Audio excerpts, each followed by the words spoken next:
बिस्मिल्लाहिर्रहमानिर्रहीम। अल्लाहुम्मा सल्लि अला मुहम्मदिन व अला आलि मुहम्मदिन व बारिक वसल्लम। अस्सलामु अलैकुम। मेरा नाम डॉक्टर माजिद अली आबदी है और मैं दी ब्रेन क्लिनिक में डायरेक्टर हूँ और माहिर नफ्सियात हूँ, कंसल्टेंट साइकियाट्रिस्ट हूँ।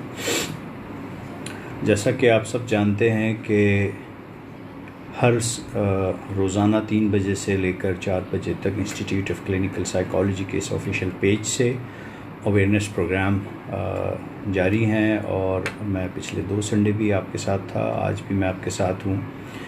आज हमारा जो टॉपिक है वो बेसिकली है safety of psychotropic drug in management of mental health problems. इसका मतलब है कि ज़हनी और दिमागी अमराज की बीमारियों में जो दवाइयाँ या जो अद्वियात इस्तेमाल होती हैं उनकी क्या महफूजियत है और क्या वो दवाइयाँ महफूज हैं, क्या उनको इस्तेमाल करना चाहिए, क्या उनके इस्तेमाल को जारी रखना चाहिए। ये टॉपिक डिस्कस करने से थोड़ा पहले कुछ चीज़ें ऐसी हैं जो मैं चाहता हूँ कि डिस्कस करूँ मौजूदा हालात के तनाजुर में। चूँकि मैं डॉक्टर हूँ और ये मेरी ज़िम्मेदारी है कि कुछ मेडिकल पॉइंट ऑफ व्यू से भी कुछ चीज़ें आपके गोश गुजार करूँ। आजकल एक कॉमन बहस चल पड़ी है हर जगह, पहले ये बहस ज़रा कुछ मखसूस तबका कर रहा था, लेकिन अब ये बहस खासी कॉमन हो गई है कि कोरोना वरोना कुछ नहीं है। हर आदमी जो मिलता है उसमें से आधे से ज़्यादा लोग जो है वो, मुझे ऐसा लगता है कि ये बात करते हैं। क्लिनिक्स पे भी जो मरीज़ आते हैं दिखाने के लिए वो ये बात करते हैं कि डॉक्टर साहब ये कोरोना वरोना कुछ नहीं है, ये सियासी गेम है और या सियासी खेल है हुकूमतों के दरमियान। किसी हद तक अवाम ये बात कहने में हक़ बजानिब भी हैं, क्योंकि जिस तरह से हमारी सूबाई और वफाकी हुकूमत के दरमियान एक अजीब सी सियासी कशमकश दिखने में आती है तो लगता है ऐसे ही है कि शायद ये कुछ ऐसा ही हो। लेकिन अवामुन नास के लिए ये बात समझनी होगी कि लोग इस बात को बुनियाद बना के ये बात कहते हैं कि हमने अभी तक कोरोना का कोई मरीज़ नहीं देखा या हमारे आसपास कोरोना का कोई मरीज़ नहीं है तो इसलिए कोरोना वरोना कुछ नहीं है। तो पहले तो ये बात समझना होगी कि कोरोना एक ऐसी बीमारी है जो बहुत तेज़ी से लोगों को लगती है और एक दूसरे से बहुत तेज़ी से मुंतकिल होती है। इसलिए हमें एहतियात बहुत पहले से शुरू करनी थी और की गई है। दुनिया भर में जिन मुल्कों ने यह एहतियात नहीं की तो आज वहाँ पर जो मरीज़ हैं कोरोना के वो लाखों की तादाद में हैं और अब हर बंदा या हर शख्स जो उस माशरे में रहता है वो कोरोना के मरीज़ों से वाकिफ़ है, देखा है उसने और चूँकि मिलता है। लेकिन हमारे यहाँ ऐसा नहीं हो रहा है। वाकई आपकी बात, ज़्यादातर लोगों की बात इस हद तक ठीक है कि 22 करोड़ की आवाम के अंदर अभी 28,000 30,000 के करीब ये कोरोना पहुँच गया है, जो बदकिस्मती से तेज़ी से फैल रहा है। तो यकीनन 22 करोड़ में 30,000 तो 0.01% या शायद कुछ इसी तरह का बनेगा। तो यानी अगर आप हज़ारों और लाखों आदमियों से मिलेंगे तो तब कहीं जाके एक आम आदमी को कोरोना का मरीज़ से वास्ता होगा। लेकिन जो हम डॉक्टर्स और हस्पताल में जो काम करने वाला पैरामेडिकल स्टाफ हैं, हम इस बात को जानते हैं कि कोरोना के मरीज़ रेगुलरली रिपोर्ट हो रहे हैं।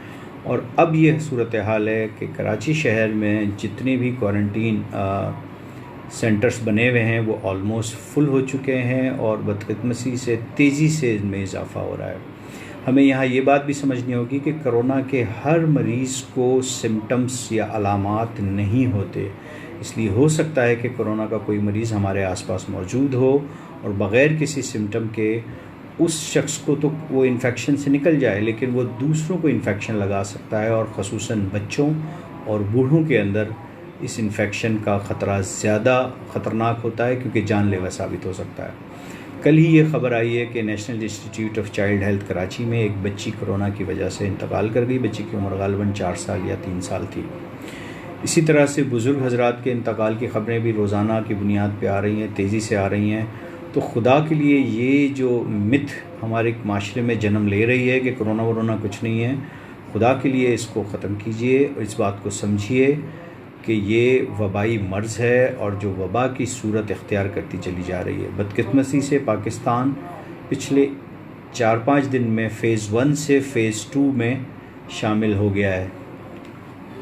अब चूँकि फ़ेज़ 1 से फ़ेज़ 2 में शामिल हो गया है पाकिस्तान, तो ख़दशा ये है कि ये बीमारी बहुत ज़्यादा तेज़ी से कहीं ना फैल जाए। दूसरी बात ये कि दुनिया भर में वर्ल्ड हेल्थ ऑर्गेनाइजेशन जो कोरोना को मॉनिटर कर रही है, उसने ये बात कही है कि जिन मुल्कों में केसेस की तादाद बढ़ रही है उन मुल्कों में लॉकडाउन को मज़ीद सख्त होना चाहिए और स्ट्रिक्ट होना चाहिए, और जो सोशल डिस्टेंसिंग और बार बार हाथ धोने और जो बाकी WHO की रिकमेंडेशन है उस पर ज़्यादा सख्ती से अमल होना चाहिए। लेकिन पाकिस्तान और जिन मुल्कों में अगर कोरोना की तादाद कम होती जा रही है तो वहाँ लॉकडाउन में नरमी की जानी चाहिए। अब हुकूमतें कुछ भी फ़ैसला करें, लेकिन हम सबको अपने आप पर इस बात का इम्प्लीमेंट करना होगा कि चूँकि केसेस की तादाद पाकिस्तान में पिछले 1-1.5-2 हफ्ते से बहुत ज़्यादा तेज़ी से बढ़ रही है, तो हमें अपने आप के ऊपर कोरोना से मुताल्लिक जो एहतियाती तदाबीर हैं उस पर ज़्यादा सख्ती से अमल करना है। बार बार ये कहा जा रहा है कि लॉकडाउन में नरमी है, लॉकडाउन में कर दी जाएगी, नरमी हो जाएगी, उस नरमी के बाद जो है वो शायद सब कुछ खुल जाएगा।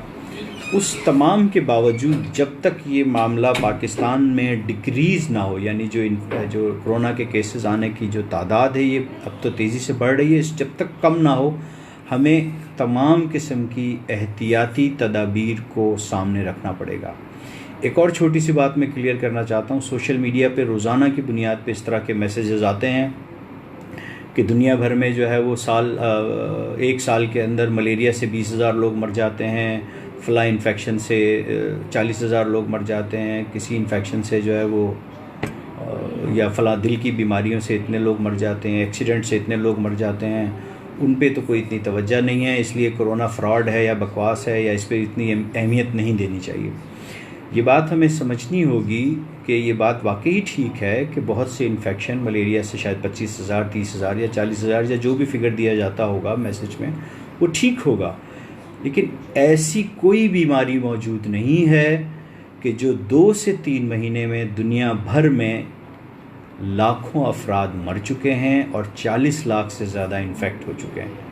ये बात हमें समझनी होगी। वो जो सोशल मीडिया के मैसेजेस आते हैं और वो जो मैसेजेस आते हैं उन मैसेजेस में साबित शायद ये करने की कोशिश की जाती है कि चूँकि दुनिया भर में साल भर से एक साल में 25,000 लोग मलेरिया से मर जाते हैं, 28,000 लोग जो है वो डेंगू फीवर से मर जाते हैं, तो फिर ये कोरोना क्या है, इसको भी बिला वजह सर पे सवार किया हुआ। ये बिल्कुल ऐसा नहीं है। आप ये सोचिए कि साल में 20,000 मरीज़ों का मरना, इतनी एहतियात के बावजूद, जब पूरी दुनिया लॉकडाउन के अंदर है, इतनी एहतियात के बावजूद इस वक्त अमवात 2 लाख से ऊपर हैं या 2 लाख के करीब पहुंच चुकी हैं दुनिया भर में। और अगर इस एहतियाती तदाबीर नहीं की गई तो ये मामला लाखों से बढ़ के शायद करोड़ों तक भी हो सकता है। तो मैं ये चाहता था कि प्रोग्राम के शुरू के अंदर मैं ये बात करूं कि कोरोना से मुताल्लिक ये जो मिसनोमर्स और सोशल मीडिया के ज़रिए गलत ख़बरें फैलाई जा रही हैं, खुदारा इन पे कान मत धरिए, और जो भी एहतियाती तदाबीर कोरोना से मुताल्लिक बार बार हमें बताई गई हैं उस पर अमल होना चाहिए।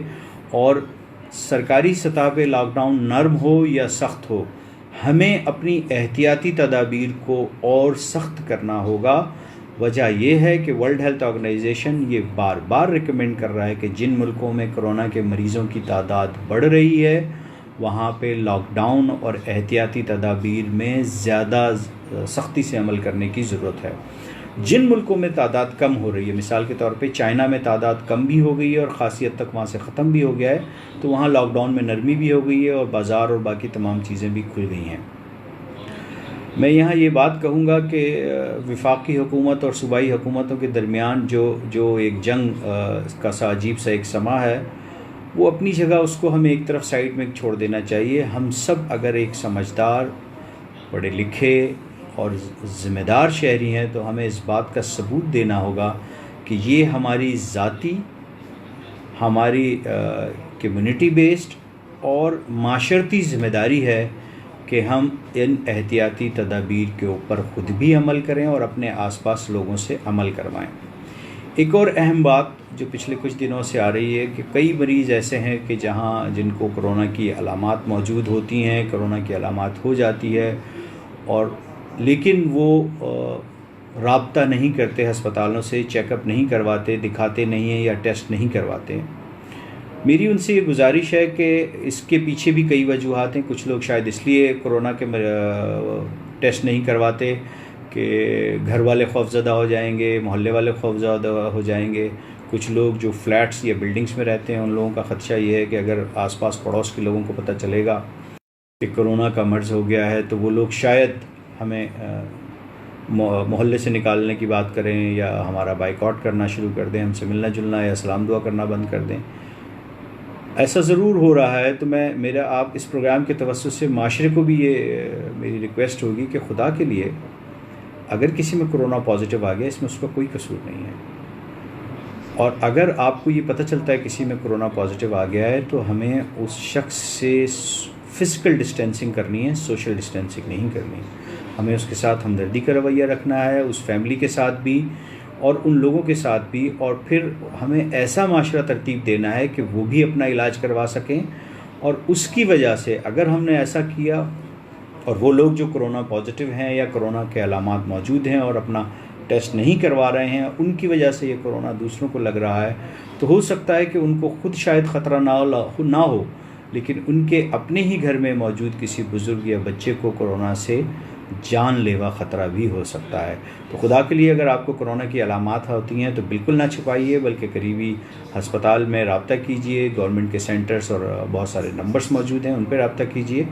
और दूसरों को भी इनकरेज कीजिए कि अगर किसी को कोरोना हो गया है तो उनके साथ हमारा रवैया बहुत पॉजिटिव होना चाहिए, जैसा कि किसी भी बीमार के साथ होता है, और हम उनके इलाज का बंदोबस्त करते हैं। अब आते हैं हम आज के टॉपिक की तरफ। मोमिन ख़ान सलाम कह रहे हैं। वालेकुम अस्सलाम। बहुत सारे लोगों ने हमें ज्वाइन किया है, मैं सबका शुक्रगुज़ार हूँ जो इस वक्त हमारे साथ हैं। हमारा आज का टॉपिक है safety of psychotropic drugs in management of mental health problem. हमें ये बात समझनी होगी कि किसी भी शख्स को किसी भी बीमारी के लिए कोई भी दवा अगर हमें दें तो किस तरह से उस दवा का चूज़ किया जाए। Really like how you said physical distancing not social support is imperative. बहुत ठीक बात की आपने कि हमें फ़िज़िकल डिस्टेंसिंग रखनी है, सोशल डिस्टेंसिंग नहीं रखनी है। शहरियार पूछ रहे हैं what we can done to remove stigma attach to कोविड-19। शहरियार, आपकी मेरी हम सब की ये ज़िम्मेदारी है। मैंने इसीलिए ये बात आज शुरू में कही कि हमें ये स्टिग्मा ख़त्म करना है। कोरोना की बीमारी बिल्कुल उसी तरह से जैसे नज़ला, बुखार, ज़ुकाम है या उस तरह की दूसरी इन्फेक्शन डिजीज़ होती हैं, क्या हमें उन्हें छुपाते हैं? क्या हम अपने मरीज़ को घर से बाहर निकाल देते हैं, मोहल्ले से बाहर निकाल देते हैं? अगर मोहल्ले में किसी को मलेरिया का मर्ज़, बिल्कुल नहीं करते। यही हमने कोरोना के साथ करना है। कोरोना के लोगों, जो लोग कोरोना का शिकार हो गए हैं, अगर वो आइसोलेशन में या क्वारंटीन में भी हैं, तो हमें उनकी ज़्यादा से ज़्यादा हेल्प आउट करनी चाहिए। और बाकी जो फैमिली मेम्बर्स हैं, सिर्फ इस खौफ से कि उनको ये हो जाएगा या वो मेरा सोशल बाइकआउट कर देंगे, क्योंकि बार बार बात सोशल डिस्टेंसिंग की गई थी शुरू में, लेकिन अब वो चेंज हो गई है, अब वो फ़िज़िकल डिस्टेंसिंग तक है। तो मेरा ख़्याल है हम सब की ये मुश्तरका ज़िम्मेदारी है। Is there any effect of parental conflict on child physical health? I think इसके ऊपर कुछ बात होगी। और मोमिन ख़ान, इस पे चूँकि आज का टॉपिक नहीं है, लेकिन पिछले कुछ दिनों में जो प्रोग्राम्स हुए उनमें ये टॉपिक शायद डिस्कस हुआ है, और आगे आइंदा आने वालों में बच्चों की ज़हनी सेहत पे भी डिस्कस होगा, और पेरेंटिंग के ऊपर एक प्रोग्राम हो भी चुके हैं। तो मेरी आपसे रिक्वेस्ट है कि इंस्टीट्यूट ऑफ क्लिनिकल साइकोलॉजी के फेसबुक पेज को देखिए और फिर वहाँ से उस प्रोग्राम को, जो टॉपिक लिखा हुआ था हर प्रोग्राम को, उस प्रोग्राम को, पूरे प्रोग्राम को सुनिए, तो इंशाल्लाह आपको इसमें सवाल का जवाब हासिल करने में मदद मिलेगी। आशिक साहब, आप सवाल पूछना चाहते हैं, ज़रूर पूछिएगा सवाल। शफीक साहब ने कहा है beautiful message sir, thank you very much. Doctor उज़माली ने हमें ज्वाइन किया, वेलकम मैडम। हमारा टॉपिक आज का, अब मैं अपनी टॉपिक की तरफ आता हूँ कि हम कैसे कोई दवा को चूज़ करते हैं। हमें ये फ़ैसला कैसे करना चाहिए कि किस मरीज़ को कौन सी दवा देनी चाहिए। अब ये फ़ैसला अमूमी तौर पे कोई ना कोई रीज़न या कोई ना कोई पैटर्न या कोई ना कोई वजूहात की बुनियाद पे होना चाहिए। ऐसा नहीं होना चाहिए कि कोई भी मरीज़ या कोई भी शख्स आपके पास आए तो उसको कौन सी दवा और कैसी दवा देना चाहिए, उसका कोई ना कोई तरीका होना चाहिए। तो उसके 3 बड़े बुनियादी रीज़न्स हैं कि हम कैसे किसी दवा को चूज़ करते हैं कि इस मरीज़ में हमें ये दवा देनी चाहिए। आशिक साहब ने सवाल पूछा है कि I was advised depressants by a psychiatrist 10 years ago. Now I wish to get rid of them. What to do? I am afraid of going with the greedy doctors. आशिक साहब, उम्मीद है कि आज के प्रोग्राम में आपको इस सवाल का जवाब मिलेगा। हम ये बात डिस्कस करेंगे जो आपने सवाल पूछा है। डॉक्टर उज़मा सलाम कह रहे, वालेकुम अस्सलाम एंड वेलकम का आपने, बहुत बहुत शुक्रिया। सो 3 बड़ी वजूहात हैं जिनकी बुनियाद पे हम ये चूज़ करते हैं कि दवा, कौन सी दवा किस मरीज़ को देनी चाहिए। सबसे पहली वजह जो किसी भी दवा को लिखने के लिए या चूज़ करने की होती है वो ये होती है कि हम दवा को देते वक्त या हम जब दवा लिखें किसी मरीज़ को, तो जिस मर्ज़ के लिए हम दवा लिखें, यानी मरीज़ की जो भी डायग्नोसिस है, ये दवा उस मर्ज़ में इफ़िकेशियस हो। मिसाल के तौर पे अगर किसी को मलेरिया का मर्ज़ हुआ है तो फिर ऐसी दवा हमने लिखनी है जो मलेरिया के लिए इफ़ेक्टिव हो। दूसरी सूरत में ये होता है कि जब हम किसी को एंजाइटी चाहिए जो एंजाइटी के लिए इफ़ेक्टिव हो, किसी को अगर डिप्रेशन का मर्ज़ हुआ है तो वो दवा लिखनी चाहिए जो डिप्रेशन के लिए इफ़ेक्टिव हो। तो इसका मतलब है पहला रीज़न दवा को चूज़ करने का कि किसी ख़ास मरीज़ में कौन सी दवा हमें देनी चाहिए, वो होगा एफिकेसी, यानी वो दवा उस मर्ज़ में मरीज़ को शिफा करने की सलाहियत रखती हो। दवा में ये सलाहियत हो कि वो मरीज़ को शिफायाब कर सकती हो। Doctor Shakir, thank you very much, आपने सलाम किया, आपने ज्वाइन किया, thank you. But kindly clear this, क्या क्लियर, आपने कोई यूट्यूब का लॉगिन किया। मैं आई विल ट्राई कि मैं उस्मान साहब के प्रोग्राम के बाद इस यूट्यूब पे जाके इसको देख के मैं आपको कुछ कहूँ। आमिर ज़िशान साहब, थैंक यू वेरी मच। तो पहली बात तो ये कि दवा उस ख़ास मर्ज़ में इफ़ेक्टिव हो और उस मर्ज़ को ठीक करने की सलाहियत रखती हो। पहला रीज़न तो ये हो गया। दूसरा रीज़न दवा को चूज़ करने का, उस दवा की सेफ्टी होनी चाहिए, यानी जिस पर्टिकुलर मरीज़ के लिए हम वो दवा चूज़ कर रहे हैं उस मरीज़ की बाकी जो मुर्ज़ी हालात से मुराद के मरीज़ की जो बाकी फ़िज़िकल, मिसाल के तौर पे किसी मरीज़ को एंजाइटी हो गई है, साथ में उसको ब्लड प्रेशर का मर्ज़ भी है, उसको शुगर का मर्ज़ भी है, तो अब हमने वो दवा ढूंढनी है जो एंजाइटी को ठीक भी करती हो और शुगर और ब्लड प्रेशर के मर्ज़ में इंटरफेयर ना करती हो, या शुगर और ब्लड प्रेशर के मर्ज़ की जो दवाइयाँ हैं उनके साथ उसका कोई तोड़ ना हो रहा हो, कोई इंटरेक्शन ना होता हो। तो इसका मतलब है कि दूसरा बड़ा नुक्ता किसी भी दवा को चूज़ करने के लिए दवा की सेफ्टी है, यानी महफूज हो दवा, उस पर्टिकुलर मरीज़ में इस्तेमाल करने के लिए दवा महफूज हो। मिसाल के तौर पे बहुत सी दवाएं आपने सुना है होगा कि बड़ों में दी जा सकती हैं, बच्चों में नहीं दी जा सकती। बहुत सी दवाइयाँ ऐसी होती हैं जो बच्चों में दी जा सकती हैं और बूढ़ों में शायद नहीं दी जा सकती। इसी तरह से बहुत सी दवाएं इस तरह की होती हैं कि जो हामला ख़वातीन और जो ख़वातीन छोटे बच्चों की माएँ हैं और दूध पिलाती हैं अपने बच्चों को, उनमें नहीं दी जा सकती। तो इसलिए दवा की सेफ्टी हमारे लिए ज़्यादा इम्पॉर्टेंट बात है। यानी एक ही मर्ज़ के लिए कई कई दवा मौजूद हैं। एंजाइटी के लिए एक लंबी लिस्ट है दवाइयों के लिए, डिप्रेशन के मर्ज़ के लिए एक लंबी लिस्ट है दवाइयों के लिए। I agree it needs but kindly also address the constructive criticism that many renowned psychiatrists and doctors put forward against taking medicines and kindly up। Usman, मैं आपकी बात समझ गया हूँ, मैं इस पर भी बात करता हूँ। मैं अभी जो हम बात कर रहे थे उसका दूसरा नुक्ता जो कर रहे थे, इसके तीसरा नुक्ता उसी तरफ है जिस तरफ आपने उस्मान साहब ने इशारा किया अपने मैसेज के अंदर। अच्छा, अब यानी 2 बातें हो गई। पहली बात तो ये कि वो दवा उस ख़ास मर्ज़ में ठीक काम करती हो, उस मर्ज़ को ठीक करने की सलाहियत रखती हो, उस दवा में ये सलाहियत हो कि वो बीमारी ठीक कर दे। दूसरा, वो दवा महफूज हो और इतनी महफूज हो कि उस मर्ज़ के मरीज़ को मर्ज़ भी ठीक करे और साथ साथ किसी किस्म का कोई नुकसान ना हो। तीसरा और बहुत अहम नुक्ता जो हमारे माशरे में बहुत अहम है वो ये है कि वो दवा कॉस्ट इफ़ेक्टिव हो, यानी वो दवा मरीज़ ख़रीद सकने की सलाहियत रखता हो। पाकिस्तान जैसे मुल्क में जहां आबादी का 1/3 से ज़्यादा हिस्सा पावर्टी लाइन से, गुर्बत की लाइन से भी नीचे रहता है, वहाँ पर ये आसान काम नहीं है कि डॉक्टर्स को दिखाना, डॉक्टर्स की फ़ीस को अफोर्ड करना और साथ ही फिर दवाइयों की कीमत को अफोर्ड करना।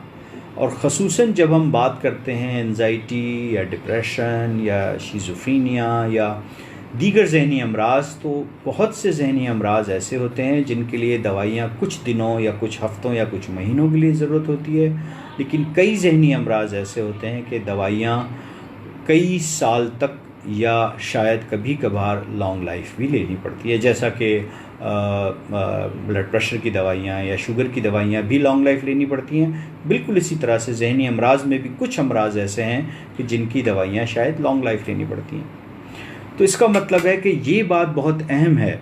अगर मैं किसी मरीज़ को, कोई मरीज़ मेरे पास आते हैं और मैं उसे डायग्नोस करता हूँ कि इन्हें पैनिक एंजाइटी डिसऑर्डर है और साथ में उन्हें जो मेडिकल डिजीज़ थी, मैंने कोई दवा चूज़ की कि जो पैनिक एंजाइटी डिसऑर्डर में बहुत एफिकेशियस है, साथ ही वो दवा उनके जो बाकी मेडिकल प्रॉब्लम्स हैं उनके हिसाब से वो महफूज है, लेकिन अगर वो दवा की कीमत इतनी है कि वो साहब मुसलसल उस दवा को ख़रीद के नहीं खा सकते या उसकी कीमत मिसाल के तौर पे 100 रुपये रोज़ की है, तो फिर यकीनन उनके लिए ये एक मुश्किल अमल होगा।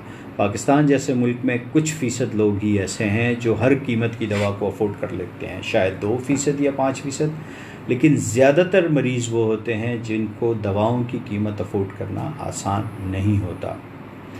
बदकिस्मती से अभी हम ऐसे मुल्कों की दौड़ में या ऐसे मुल्कों की लिस्ट में नहीं हैं कि जहाँ पे मेडिकल हेल्थ मुकम्मल तौर पे हुकूमत की तरफ से या कोई इंश्योरेंस का सिस्टम मौजूद है कि दवाइयाँ आपको मिल जाएंगी। सरकारी अस्पतालों के अंदर ऐसा ज़रूर होता है कि बहुत सी दवाइयाँ मिलती हैं, लेकिन मेजॉरिटी मरीज़ जो अपने आप का इलाज करवाता है वो प्राइवेट सेक्टर में जब करवाते हैं तो फिर दवा भी खुद ही ख़रीदनी पड़ती है।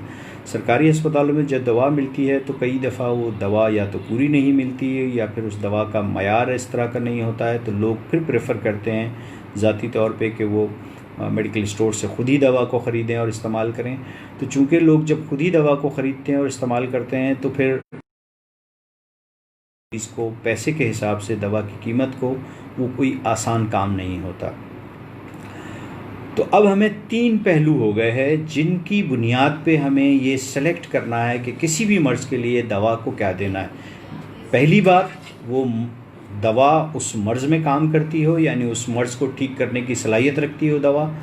दूसरा, दवा महफूज हो, मरीज़ को किसी भी किस्म का कोई नुकसान ना पहुँचाए, यानी कोई डैमेजिंग साइड इफ़ेक्ट ना हो, और मरीज़ की जो मोरज़ी दूसरी बीमारियां हैं या जो दूसरी मेडिकल डिजीज़ हैं उनके हिसाब से वो दवा किसी किस्म का नुकसान ना देती है। और तीसरी, दवा इस हिसाब से कॉस्ट इफ़ेक्टिव हो कि मरीज़ उस दवा को अफोर्ड कर सकता हो। अगर हम कोई ऐसी दवा लिख दें कि जो मरीज़ अफोर्ड ना कर सकता हो, तब भी आपकी बेहतरीन डायग्नोसिस आपने कर ली मरीज़ को, आपने उसके लिए बेहतरीन दवा का इंतखाब कर लिया, लेकिन अगर मरीज़ की जेब में इतने पैसे नहीं हैं कि वो दवा ख़रीद के मुसलसल इस्तेमाल कर सके, तो ये सारा का सारा अमल ज़ाया हो जाएगा और मरीज़ को सेहत वापस शायद नहीं मिल सकेगी। और फिर ऐसा होता है कि मरीज़ वहाँ से शिफ्ट होकर कहीं और जाता है। तो मेरी इस प्रोग्राम के तवस्सुस से अपने डॉक्टर दोस्तों से, अपने साइकियाट्रिस्ट हज़रात दोस्तों से ये रिक्वेस्ट है कि दवा को लिखते वक्त हम पर बहुत प्रेशर होता है, हम डॉक्टर्स के ऊपर। और ऑनेस्ट बात यह है कि क्या दवा लिखी जाए, कैसे लिखी जाए और कितनी लिखी जाए में बहुत सारे फैक्टर्स आ जाते हैं। आजकल डॉक्टर साहिबान के इंटरनेशनल दौरे भी बहुत होते हैं, डॉक्टर साहिबान को घूमने फिराने की ऑफ़रें भी बहुत होती हैं और हमारी बहुत सारी फार्मास्यूटिकल कंपनी इस तरह से करती हैं। लेकिन बेतहाशा हमारी फार्मास्यूटिकल कंपनी इतनी अच्छी हैं जो बहुत एथिकल प्रैक्टिसेस भी करती हैं। इसी तरह से डॉक्टर्स में भी हर तरह के डॉक्टर्स मौजूद हैं जो एथिकल प्रैक्टिस पे भी जाते हैं, जो नॉन एथिकल प्रैक्टिस पे भी जाते हैं।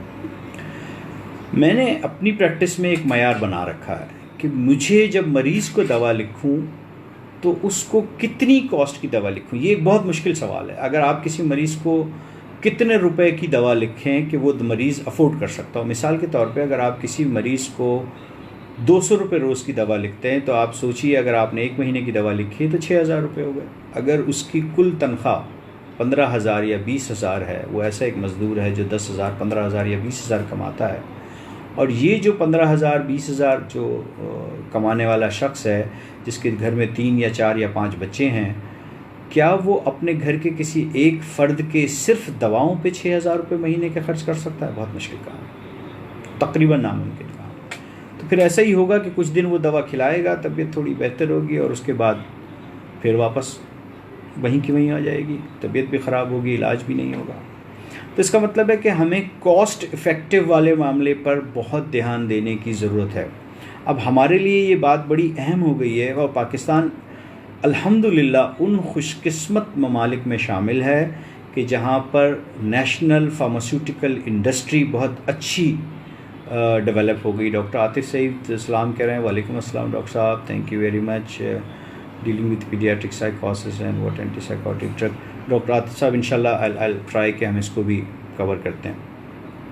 जो हमारी कौमी कंपनियां हैं या कौमी नेशनल फार्मास्यूटिकल कंपनीज़ हैं, उनकी अक्सर दवाइयाँ कम कीमत की हैं, मुनासिब क्वालिटी की हैं, बल्कि कुछ हमारी ऐसी फार्मास्यूटिकल कंपनी हैं अल्हम्दुलिल्लाह कि जो दुनिया भर के कई ममालिक में उनकी दवाइयाँ जाती हैं और यूरोप के कुछ ममालिक भी हमारी कंपनियों से दवाइयाँ बनवाते हैं। यानी मयार के मामले में वो कंपनियों की दवाइयाँ बहुत बेहतर हैं और बहुत अच्छी हैं और साथ ही कीमत उनकी खासी कम है। मैं जब अपनी प्रैक्टिस में अपने मरीज़ को दवा लिखने का सोचता हूँ तो मेरे मद्देनज़र एक बात होती है कि दवा की कीमत चाय के एक कप की कीमत से ज़्यादा ना हो। अगर कभी बहुत मजबूरी हो जाती है तो फिर कहीं जब कोई ऐसी दवा है जिसका कोई और अल्टरनेट मौजूद नहीं है या ऐसी दवा जिसका कोई और सब्स्टिट्यूट मौजूद नहीं है, तो फिर मजबूरन शायद मुझे भी कभी कभार कोई दवा लिखनी पड़ती है जो उसके मुकाबले में ज़रा महंगी दवा हो। लेकिन मेरी अटमोस्ट कोशिश होती है कि एक टैबलेट की कीमत एक चाय के कप से ज़्यादा ना हो। इसका मतलब है अमूमी तौर पे हमारे यहाँ होटल्स के अंदर जो चाय का कप है वो 25-30 रुपये का एक है। घर में भी अगर आप चाय बनाते हैं तो 15-20 रुपये का एक चाय का कप बनता है। तो इसका मतलब है कि जब आप दवा लिखें तो फिर दवा की कीमत ऐसी हो कि जो अफोर्डेबल हो और मरीज़ शॉर्ट टर्म या लॉन्ग टर्म में उसे इस्तेमाल कर सकता हो। सो इसका मतलब है हमने ये बात सीखी कि दवा लिखने के लिए 3 बुनियादी पैरामीटर हैं। पहला, वो जो भी दवा लिखी जाए जो मरीज़ को मर्ज़ है उस मर्ज़ में वो दवा काम करे। दूसरा, मरीज़ के लिए जो दवा चूज़ की जाए वो मरीज़ के लिए महफूज हो, सेफ्टी हो उसकी, मरीज़ की बीमारी के साथ साथ ऐसा ना हो कि तबीयत को ठीक करने के साथ मरीज़ के कुछ और सिस्टम को ख़राब करे या डिस्टर्ब करे। और तीसरा, दवा की कीमत ऐसी हो कि जो मरीज़ आराम से अफोर्ड कर सकता हो। अगर आपके पास कोई ऐसे मरीज़ आते हैं जो बहुत साहिब सरवत हैं और आप उसको कोई महंगी दवा लिख के देते हैं जो वो अफोर्ड कर सकते हैं, तो एब्सोल्युटली इसमें कोई इशू की बात नहीं है। लेकिन अमूमी तौर पे जब हम मरीज़ को देखते हैं, उसकी हिस्ट्री सुनते हैं, तो हमें बहुत आराम से इस बात का अंदाज़ा हो जाता है कि मरीज़ दवा को किस लेवल की कीमत को अफोर्ड कर सकता है। तो हमें ये बात को बहुत अच्छे से समझना है कि एफिकेसी, सेफ्टी और कॉस्ट इफ़ेक्टिवनेस, ये 3 पैरामीटर हैं। ये तीनों पैरामीटर को बैलेंस करके हमने दवा को चूज़ करनी है। अब जब हम बात करते हैं कि दवा की सेफ्टी पे, जो हमारा आज बुनियादी टॉपिक है, तो फिर हमें ये बात को समझना होगा कि ज़हनी अमराज के लिए जो दवाइयाँ इस्तेमाल होती हैं उसमें बहुत सारी दवाइयाँ हैं। मैं कोशिश करता हूँ कि तमाम दवाइयों को एक एक करके उस ग्रुप्स को हम बात करें, क्योंकि अगर एक एक टैबलेट के केमिकल की में हम बात करेंगे तो ज़ाहिर है कि उसकी तादाद सैकड़ों में है, तो शायद हम बात नहीं कर पाएंगे। लेकिन मैं कोशिश करता हूँ कि एक एक ग्रुप को हम बात करें और फिर उस ग्रुप्स के कुछ केमिकल, और अमूमी तौर पे मैं अपनी टॉक्स में, लेक्चर्स के अंदर दवाइयों के नाम या कमर्शियल नाम नहीं लेता, लेकिन यहाँ मुझे कुछ दवाइयों के कमर्शियल नाम शायद लेने पड़ें, और उसका मकसद अवामुन नास को आगाही देना है। मैं किसी दवा को प्रमोट नहीं कर रहा हूँगा, या मैं किसी दवा के ख़िलाफ़ अगर मैं कोई बात कर रहा हूँ तो खुदा न खास्ता मैं किसी कंपनी के ख़िलाफ़ नहीं हूँ। मेरा मकसद सिर्फ अवामुन नास को आगाही देने की कोशिश है। तो सबसे कॉमनली जो दवा प्रिस्क्राइब की जाती है ज़हनी अमराज के लिए वो है बेंजोडाइज़ेपिन, जो नींद की दवाइयाँ हैं। बेंजोडाइज़ेपिन एक ऐसा ग्रुप है जिसके अंदर जो अमूमी तौर पर फैमिली फिजिशियंस, कार्डियोलॉजिस्ट, गायनाकोलॉजिस्ट और जो दूसरी स्पेशलिस्ट हैं, मेडिकल स्पेशलिस्ट या डॉक्टर्स, वो ख़ासी मिकदार में लिखते हैं। साइकियाट्रिस्ट और न्यूरोलॉजिस्ट बेंजोडाइज़ेपिन का इस्तेमाल काफ़ी कम करते हैं, लेकिन चूँकि ये दवा नींद की दवाइयाँ हैं इसलिए अमूमी तौर पे ये समझा जाता है कि सबसे ज़्यादा शायद साइकियाट्रिस्ट ये दवा को लिखते हैं। बल्कि 2017 का IMS एक इंटरनेशनल एक इदारा है जो ये इस बात को मॉनिटर करती है कि किस टाइप की दवा कौन से डॉक्टर हजरात या कौन से स्पेशलिस्ट लिख रहे हैं, तो उसमें ये बात सामने आई थी कि बेंजोडाइज़ेपिन के साइकियाट्रिस्ट जो लिखते हैं वो 7वें नंबर पर हैं। पहले नंबर पर फैमिली फिजिशियंस थे, फिर कार्डियोलॉजिस्ट थे, फिर गालिबन न्यूरोसर्जन्स थे, या मैं शायद मिस कर रहा हूँ, जनरल सर्जन्स थे। लिस्ट जो लिस्ट थी एग्जैक्टली मुझे शायद नहीं याद है, लेकिन साइकियाट्रिस्ट उसमें 7वें नंबर पे थे। यानी बेंजोडाइज़ेपिन अमूमी तौर पे ये जो बेंजोडाइज़ेपिन है इनके बहुत सारे ब्रांड ऐसे हैं जो बहुत कॉमन हैं, जेनेक्स, लेक्सोटनिल, एल्प, 81, रेस्टोरेल, डॉर्मिकाम। ये वो दवाइयाँ हैं जो बहुत कॉमनली लिखी जाती हैं जब मरीज़ को नींद नहीं आती है। ये दवाइयाँ नींद ना आने के मामले में खासी इफ़ेक्टिव हैं, बहुत ठीक हैं। इनकी कॉस्ट भी काफ़ी कम है, मुनासिब है, अफोर्डेबल कॉस्ट है।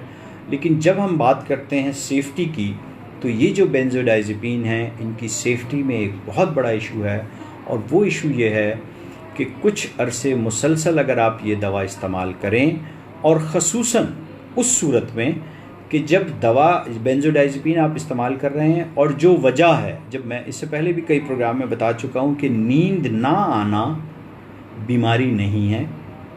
नींद ना आना बहुत सारी बीमारियों की अलामत है।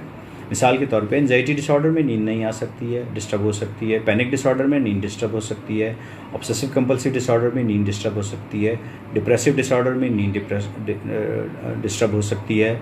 मेनिया में नींद डिस्टर्ब हो सकती है। बाइपोलर डिसऑर्डर में नींद डिस्टर्ब हो सकती है। शिज़ोफ्रेनिया में नींद डिस्टर्ब हो सकती है। अब होता यह है कि बीमारी इनमें से कुछ भी हो, आपकी नींद डिस्टर्ब हुई है, आपने अपनी फैमिली फिजिशियन को विज़िट किया, या अगर आप डायबिटीज़ के मर्ज़ में मुब्तला हैं, शुगर में हैं, या कार्डियक पेशेंट हैं और आप अपने कार्डियक फिजिशियन को, डायबिटोलॉजिस्ट को विज़िट कर रहे हैं, वहाँ आपने जिक्र किया डॉक्टर साहब मुझे नींद भी नहीं आ रही है, और डॉक्टर साहब ने आपको अपनी दवा जो दूसरी दवाइयाँ चल रही थी उसी के साथ साथ उन्होंने फौरी तौर के ऊपर एक नींद की गोली भी लिखी थी। जब इस तरह की नींद की गोली अमूमी तौर पे जब डॉक्टर्स लिखते हैं तो वो ज़्यादातर बेंजोडाइज़ेपिन ग्रुप में से होती है। ये जो नींद की गोली सिर्फ नींद की गोली के तौर पे अगर लिखी जाए और जो बेसिक बीमारी है यानी एंजाइटी और डिप्रेशन, उस बीमारी की दवा साथ ना लिखी जाए तो इस दवा के डिपेंडेंस के चांसेस बहुत ज़्यादा हो जाते हैं। यानी इंसान इस दवा का आदी हो जाता है और ये दवा नशा आवर दवाइयों में शुमार होती है। बहुत सारे लोग हमारे आसपास ऐसे हैं जो साल से नींद की गोलियां खा रहे हैं। पहले वो आधी गोली खाते थे, फिर 1 हो गई है, फिर 1.5 हो गई है, फिर 2 हो गई। जब 2 और 3 तक पहुंची बात तो उन्होंने फिर अपने उसी डॉक्टर साहब से रब्ता किया। डॉक्टर साहब ने वो वाली काट के उसके बजाय दूसरा नाम से लिख दी, या दूसरे ग्रुप की लिख दी, या शॉर्ट एक्टिंग थी तो लॉन्ग एक्टिंग लिख दी, लॉन्ग एक्टिंग बेंजो थी तो शॉर्ट एक्टिंग लिख दी। होता यह है कि एक नींद की गोली से स्विच होकर दूसरी नींद की गोली पे चले जाते हैं, फिर 2-4 महीने उससे नींद आना शुरू होती है। फिर चूँकि इन दवाइयों के अंदर आदत वाली टेंडेंसी मौजूद है तो उसी एक नींद की गोली से नींद कम होना शुरू हो जाती है। फिर वो नींद की गोली 1.5 होती है, फिर 2 होती है, फिर 2.5 होती है। फिर वो डॉक्टर साहब से रब्ता करते हैं कि डॉक्टर साहब अब मेरी नींद तो 2.5 गोलियों से भी नहीं आ रही, और उसके बाद फिर दोबारा नींद की गोली चेंज हो जाती है। लेकिन मामला वहीं रहता है बेंजोडाइज़ेपिन के दौरान। सो मेरी आप तमाम लोगों से ये रिक्वेस्ट है कि अगर आप नींद की कोई भी गोली खा रहे हैं और ज़्यादा चांस है कि शायद वो बेंजोडाइज़ेपिन में से होगी, तो आप अपने डॉक्टर से रब्ता कीजिए और डॉक्टर साहब से ये कहिए कि डॉक्टर साहब मुझे जिस मर्ज़ की वजह से नींद नहीं आ रही है, बराए मेहरबानी उस मर्ज़ का भी इलाज कीजिए ताकि मेरी अपनी नींद वापस आए। तो अब हमें ये समझना है कि बेंजोडाइज़ेपिन अकेले इस्तेमाल करना बग़ैर उस मर्ज़ के इलाज के, जैसे अगर डिप्रेशन है तो डिप्रेशन की दवा के साथ अगर किसी डॉक्टर ने बेंजोडाइज़ेपिन दी आपको तो हाँ, शॉर्ट टर्म के लिए इसको लिया जा सकता है। और डॉक्टर साहब की जब ज़ेर इलाज आप होंगे तो कुछ अरसे में उम्मीद है कि डॉक्टर साहब इस दवा को खुद ब खुद ग्रेजुअली बंद कर देंगे। मैं अपने मरीज़ों को अक्सर ये गाइड करता हूँ कि आपकी दवाओं में ये दवा नींद की है, जैसे जैसे आपकी नींद बेहतर होना शुरू हो बाकी दवाइयों से, आपने इस दवा को आधा कर लेना है, चौथाई कर लेना है, और ख़ुद से नींद आने लगे तो बंद भी कर दीजिएगा। सबसे बेहतर तरीक़ा इलाज का यही है कि जिस मर्ज़ की वजह से नींद नहीं आ रही है उस मर्ज़ का इलाज किया जाए और यूँ नींद की गोली को आहिस्ता आहिस्ता बंद कर दिया जाए। तो अभी हमें ये बात याद रखनी है कि नींद की अमूमी दवाइयों के अंदर उनकी सेफ्टी में ये एक बहुत बड़ा प्रॉब्लम मौजूद है कि ये दवाइयाँ अगर आप मुसलसल खा रहे हों 8 से 10 हफ्ते से ज़्यादा आपको नींद की गोलियां खाते हुए हो गया तो इस बात के कभी इम्कान है कि आप उनकी नशे के आदी हो सकते हैं। हमें ये बात यहाँ ये समझना है कि यही बेंजोडाइज़ेपिन कुछ और मरीज़ों में भी गैर मुनासिब दवा है। मिसाल के तौर पे अगर कोई किसी शख्स के लिवर को प्रॉब्लम है, अगर वो लिवर या जिगर में उनको कोई इश्यूज़ हैं और अगर लिवर फेलियर की तरफ जाते हैं तो बेंजोडाइज़ेपिन उसको छोटी सी प्रॉब्लम जो नींद की है उसको कोमा तक ले जाती है और मुसलसल और लॉन्ग टर्म बेहोशी की तरफ ले जा सकती है और कई दफ़ा जानलेवा भी साबित हो सकती है। तो इसलिए बेंजोडाइज़ेपिन का इस्तेमाल शॉर्ट टर्म के लिए होना चाहिए, under cover of other medicine होना चाहिए, जो जिस बीमारी की वजह से वो प्रॉब्लम हो रही है उस बीमारी का इलाज के हिसाब से होना चाहिए। साथ ही बेंजोडाइज़ेपिन के इस्तेमाल में ये बात भी मलूज़ रखनी चाहिए कि अगर डॉक्टर ने लिखी है तो कुछ ही दिनों के बाद इसको ग्रेजुअली टेपर ऑफ होके बंद भी करना चाहिए, इस तरीके से कि आपका जो बुनियादी बीमारी है उसका भी मसला हल रहे। बेंजोडाइज़ेपिन के बाद जो दूसरा ग्रुप है मेडिसिन्स का वो एक ग्रुप है बार्बिचरेट्स। ये ग्रुप आजकल बहुत कम इस्तेमाल होता है, कुछ स्पेसिफ़िक एपिलेप्सी के अंदर, कुछ और बीमारियों में इस्तेमाल होता था। ये ग्रुप चूँकि आजकल कम इस्तेमाल होता है तो मुझे लगता है कि हम इस ग्रुप को स्किप करते हैं। एक और दवा बहुत कॉमनली हमारे यहाँ फैमिली फिजिशियंस और डॉक्टर्स लिखते हैं जिस ग्रुप को हम बीटा ब्लॉकर कहते हैं। यही वो दवा है कि जो बहुत सी दिल की बीमारियों में भी काम आती है, ख़ुसूसन दिल की धड़कन को कंट्रोल करने के लिए। हमारे यहाँ ऐसा बहुत कॉमनली होता है कि एंजाइटी की वजह से या किसी पैनिक एंजाइटी डिसऑर्डर हो या जनरलाइज एंजाइटी डिसऑर्डर हो, उसकी वजह से मरीज़ों को दिल की धड़कन तेज़ हो जाती है। और अगर उनकी दिल की धड़कन तेज़ होती है और साथ में एंजाइटी के दूसरे सिम्टम्स भी होते हैं और वो डॉक्टर के पास जाते हैं तो डॉक्टर ये बीटा ब्लॉकर दवाइयाँ, जिसमें दो बड़े मशहूर ब्रांड हैं इंडेरॉल और टेनॉर्मिन, ये लिखी जाती हैं। ये दोनों दवाइयाँ इस हिसाब से तो बहुत अच्छी दवाइयाँ हैं कि दिल की धड़कन को बहुत अच्छे से कंट्रोल करती हैं, बल्कि दिल के ऊपर इनका पॉजिटिव इफ़ेक्ट भी है। लेकिन बीटा ब्लॉकर दवाइयाँ दमे के मरीज़ों के लिए महफूज नहीं होती। तो वो मरीज़ जिनको दमा है या दमे या सांस का कोई प्रॉब्लम है या सांस से मुतालिक कोई प्रेशर है तो उन्हें बीटा ब्लॉकर का इस्तेमाल डॉक्टर के मशवरे के बगैर नहीं करना चाहिए। बहुत कॉमन होता है कि घर में किसी के पास ये दवा मौजूद हो और किसी और को घबराहट, बेचैनी हो, धड़कन तेज़ हो, तो वो हमारे यहाँ हेल्पिंग एटीट्यूड माशाल्लाह इतना अच्छा है कि लोग कहते हैं बहन ये नींद की गोली खा ले या ये धड़कन कंट्रोल करने वाली गोली खा ले। तो मेरी लोगों से रिक्वेस्ट है कि बग़ैर डॉक्टर के मशवरे के एक दूसरे मरीज़ को आपस में घर में मौजूद दवाइयों में से, चूँकि आपको वो दवा किसी ने लिखी है, लाजमी नहीं है कि ये दवा दूसरे मरीज़ के लिए भी उतनी ही महफूज हो। तो इसलिए हर मरीज़ के लिए दवा की महफूजियत को निकालना इस बात पे डिपेंड करता है कि उस मर्ज़ के मुर्ज़ी हालात क्या हैं या उस मरीज़ को बाकी कौन कौन से मेडिकल इशू या मेडिकल कंडीशंस उसके साथ हैं। सो बीटा ब्लॉकर एक अच्छी दवा है, लेकिन बीटा ब्लॉकर एंजाइटी के जो कोर सिम्टम है या साइकोलॉजिकल सिम्टम है जिसमें फ़ियर, फ्यूचर एंटिसिपेशंस वगैरह है, उसको कंट्रोल नहीं करती।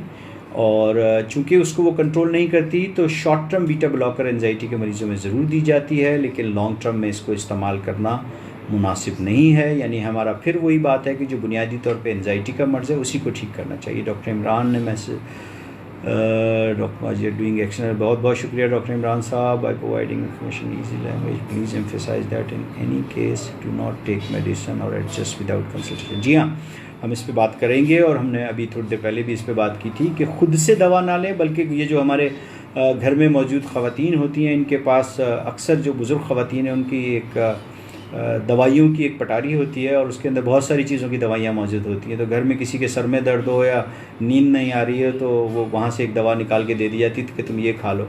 ये भी तरीका ठीक नहीं है और गैर मुनासिब है। मंगी साहब कह रहे हैं सर डिप्रेशन एंजाइटी की वजह से डाइजेशन सिस्टम डिस्टर्ब होता है? जी बिल्कुल होता है। हमने ये पहले प्रोग्राम में इस पे बात की थी, तो इंशाल्लाह इस पे भी हम फिर इस पे दोबारा भी बात कर पाएंगे। अच्छा, दूसरा जो एक ग्रुप है ट्राईसाइक्लिक एंटी डिप्रेशन, जिसमें एमिट्रिप्टिलीन, ट्रिप्टामीन, क्लोरप्रामीन, बहुत सारी दवाइयाँ हैं। ये वो दवाइयों का ग्रुप है एंटी डिप्रेशन का जो सबसे पुराना ग्रुप है। ग़ालिबन 1934 के अंदर ये ग्रुप पहली दफ़ा मार्केट में आया था और उसके बाद से ये इस ग्रुप की दवाइयाँ इस्तेमाल हो रही हैं। चूँकि बहुत पुराना ग्रुप है तो इसकी बहुत सारी डिटेल इन्फॉर्मेशंस लोग अब तक हमारे पास साइंटिफिकली मौजूद हैं। ट्राईसाइक्लिक एंटी डिप्रेसेंट बहुत अच्छी एंटी डिप्रेसेंट हैं, एंजाइटी के लिए, डिप्रेशन के मर्ज़ के लिए बहुत अच्छी एफिकेसी है इनकी।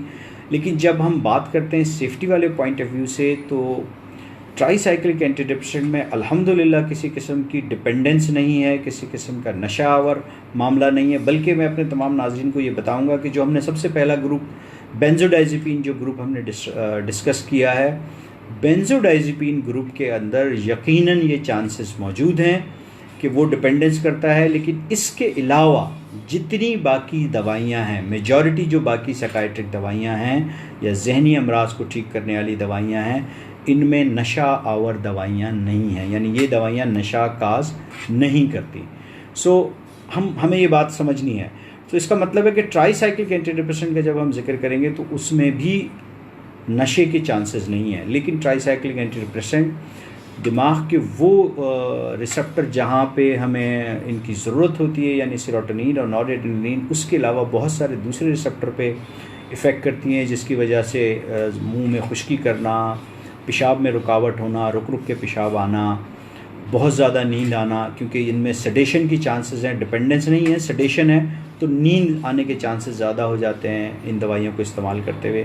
तो इनके साइड इफ़ेक्ट प्रोफाइल खासे ज़्यादा हैं।